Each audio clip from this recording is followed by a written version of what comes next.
നമുക്ക് എല്ലാവർക്കും അറിയാം, രോഹിണി എന്ന് പറയുന്ന അഭിനേത്രിയെ കുറിച്ചിട്ട് നമുക്ക് അറിയാം. പക്ഷെ ഒരു എഴുത്തുകാരിയാണ്.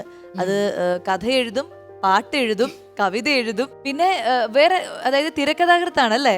അങ്ങനെ പല മേഖലയിലും ഇങ്ങനെ തിളങ്ങിക്കൊണ്ടിരിക്കുകയാണ്. അപ്പോൾ ഞാൻ അറിഞ്ഞു ഒരു സംവിധായികയാകാൻ പോകുന്നു. സോ അതിനെ കുറിച്ചിട്ട് അത് സത്യമാണോ അതെയോ വെറുതെ യൂട്യൂബിലൊക്കെ കണ്ടതാണോ? അല്ല, ഞാൻ തമിഴ് പടം ഒന്ന് ഡയറക്റ്റ് ചെയ്തു. അത് ഇനിയും റിലീസായിട്ടില്ല. അപ്പാവിൻ മീസ എന്നാണ് പടത്തിന്റെ പേര്. ഓക്കെ. ഇത് കുറേ അങ്ങനെ പറഞ്ഞുകൊണ്ടിരിക്കണം. പക്ഷേ now we are looking at OTTയും അങ്ങനെയുള്ള കുറേ മേഖലകൾ നമുക്ക് ഓപ്പൺ ആയത് കാരണം അവിടെ വളരെ സമീപത്തിൽ തന്നെ നമ്മൾക്ക് കാണാൻ പറ്റുന്ന ഒരു ഫിലിമാണ്. അതിനുശേഷം ചെയ്യാൻ പോകുന്ന ഫിലിമിലേക്കാണ് ഇപ്പോൾ എഴുത്തിന്റെ എല്ലാം പണിപ്പുരയിലാണ്, തീരാറായി. അതും തമിഴ് തന്നെയാണോ? അത് തമിഴാണ്. അപ്പൊ രണ്ടും തമിഴ് സിനിമയാണ്. ഇനി മലയാളത്തിലേക്ക് എന്നാണ് ഒരു വരവുണ്ടാകുമോ? മലയാളത്തിൽ വരണം.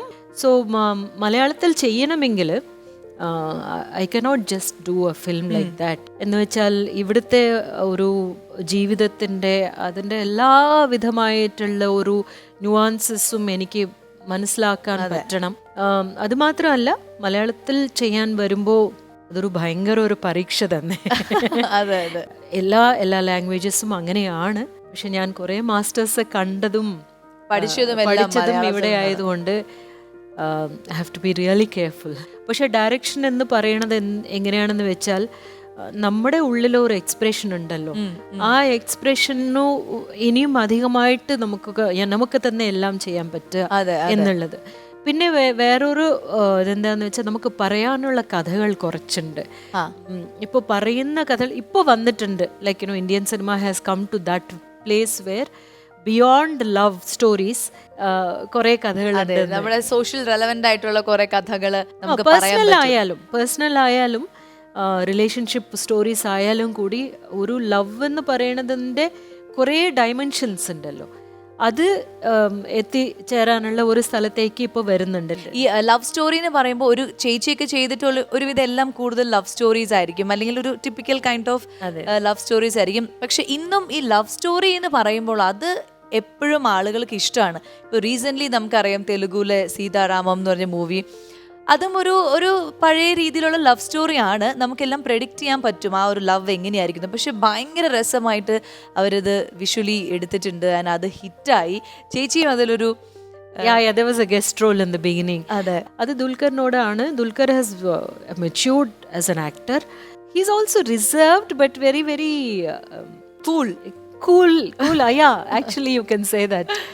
And അവിടെ തന്നെ ഉണ്ടാവും, he is quite involve in everything. പക്ഷെ വെരി ഇന്റേണലായിട്ട് അതിൻ്റെ ഒരു പെർഫോമൻസിൻ്റെ ഒരു ഇത് നടന്നുകൊണ്ടിരിക്കും. അത് ഞാൻ കണ്ടിട്ടുണ്ട്.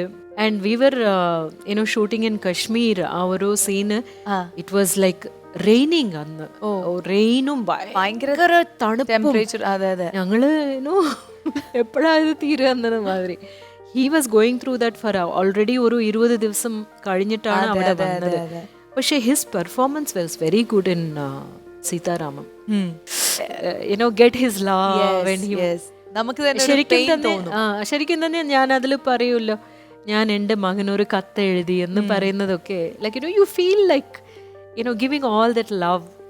So ആ ക്യാരക്ടറിനെ അങ്ങനെ തന്നെ what the director has written to bring it like that is a great talent.